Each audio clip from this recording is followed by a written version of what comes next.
खैबर पख्तूनख्वा के नामजद वज़ीर आला अली अमीन गुंडापुर ने कहा है कि हम वफाक से खैरात नहीं अपना हिस्सा मांगेंगे।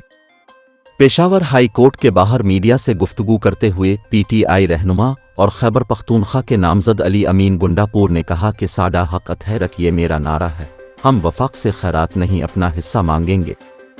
उन्होंने कहा कि पार्टी शमूलियत पर लीगल टीम मामलात देख रही है और पार्टी शमूलियत का हतमी फैसला बानी पीटीआई ही करेंगे। नामजद वज़ीर आला का कहना था कि माशी बहरान ख़त्म करने के लिए इक़दामात करेंगे और नौजवानों को रोज़गार और कारोबार के मौक़े दिए जाएंगे।